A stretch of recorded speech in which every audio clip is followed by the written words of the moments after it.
आज गुजरात चुनाव की तारीखों का ऐलान होने जा रहा है।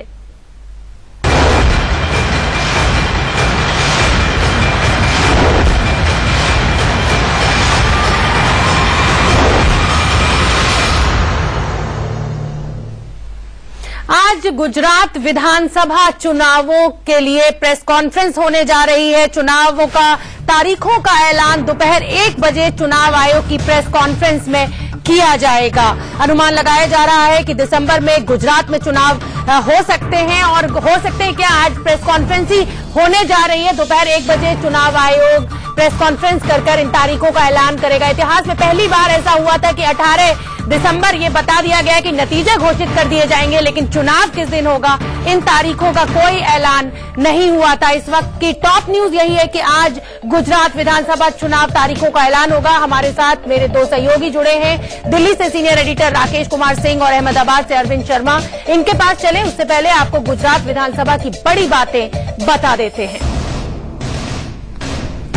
गुजरात विधानसभा चुनावों का आज ऐलान हो सकता है। कांग्रेस और बीजेपी दोनों के लिए ही बहुत मुश्किल डगर है। गुजरात में विधानसभा की 182 सीटें हैं। बहुमत के लिए 92 सीटों की जरूरत होगी। गुजरात में अभी इस समय बीजेपी की सरकार है और पूरी जीतोड़ कोशिश की हुई है। बीजेपी ने अपनी बचाने के लिए साख 2012 चुनाव में बीजेपी को 115 सीटें मिली थी, कांग्रेस को 61 और अन्य को 6 सीटें मिली थी। हालांकि ये आंकड़ा अब बदल गया है। राज्यसभा के चुनावों के बाद ये 61 का आंकड़ा थोड़ा कम हो गया है कांग्रेस के खाते में। और बीजेपी की उम्मीद की बात करते हैं, नरेंद्र मोदी की साख बचाने की बात करते हैं। मोदी फैक्टर बहुत बड़ा इंपॉर्टेंट फैक्टर है। यूपी और लोकसभा चुनाव जैसे मोदी मैजिक की उम्मीद की जा रही है। एक बार फिर से गुजरात में 2 दशकों से बीजेपी गुजरात की सत्ता पर काबिज है और ऐसा माना जा रहा है कि इस बार भी कुछ रिकॉर्ड बनाएगी। बीजेपी 2002 से मोदी के नाम पर ही बीजेपी जीतती आ रही है। हालांकि इस बार हालत कुछ कमजोर लग रही है। गुजरात दौरे पिछले कई दिनों में लगातार नरेंद्र मोदी ने किए हैं।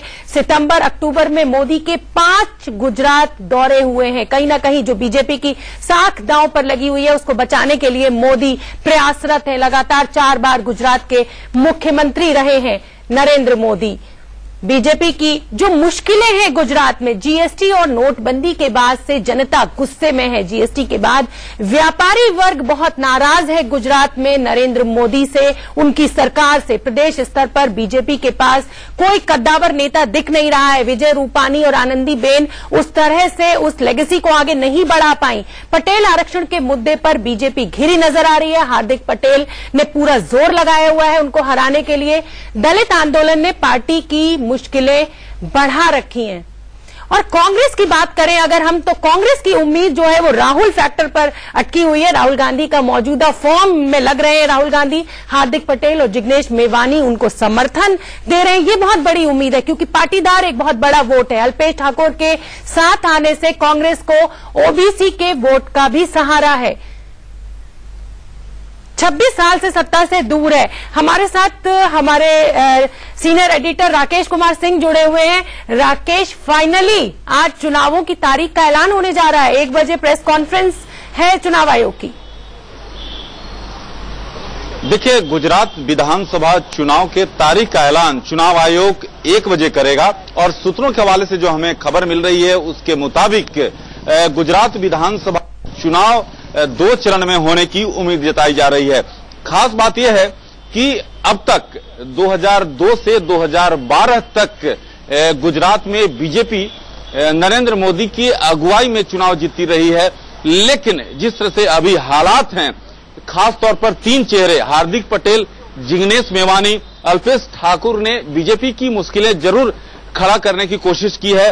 लेकिन प्रधानमंत्री नरेंद्र मोदी जो कि बीजेपी के चेहरा होंगे और उसके बलबूते बीजेपी इस बार फिर चुनाव जीतने के लिए पूरी।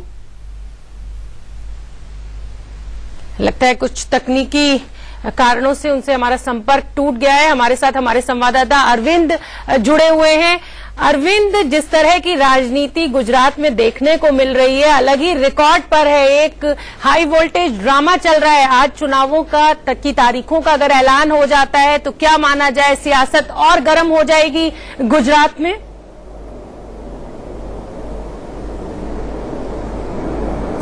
बिल्कुल शोभना, गुजरात में सियासी पारा पहले से ही गर्म चल रहा है। मौसम का मिजाज वैसे भी यहाँ पर गर्म है। और लेकिन अगर राजनीति की बात करूं तो दोनों पार्टियां कसम है। कांग्रेस इस बात की उम्मीद लगा रही है कि जो 22 साल से सत्ता में भारतीय जनता पार्टी है और उसके बाद जो एंटी इनकम्बेंसी हुई है उसका फायदा कहीं न कहीं कांग्रेस को मिलेगा। तो भारतीय जनता पार्टी प्रधानमंत्री नरेंद्र मोदी को चेहरा बनाए हुए है और उनके प्रमुख चेहरे के रूप में प्रधानमंत्री नरेंद्र मोदी अब भी है। और भारतीय जनता पार्टी पहले ही ये दावा कर चुकी है कि वो 150 सीटें हासिल करेगी और इसके लिए पूरी तनतोड़ प्रयास भारतीय जनता पार्टी की तरफ से किया जा रहा है। खुद मुख्यमंत्री रूपानी और जो भी इनके सीनियर लीडर हैं यहाँ के, वो लगातार कोशिश कर रहे हैं कि भारतीय जनता पार्टी को विजय हासिल कराई जाए। लेकिन सबसे बड़ी कमी इनके पास अगर है भारतीय जनता पार्टी की, तो आज प्रधानमंत्री मोदी प्रधानमंत्री है, बतौर मुख्यमंत्री यहाँ थे तब ये चीजें आसान थी।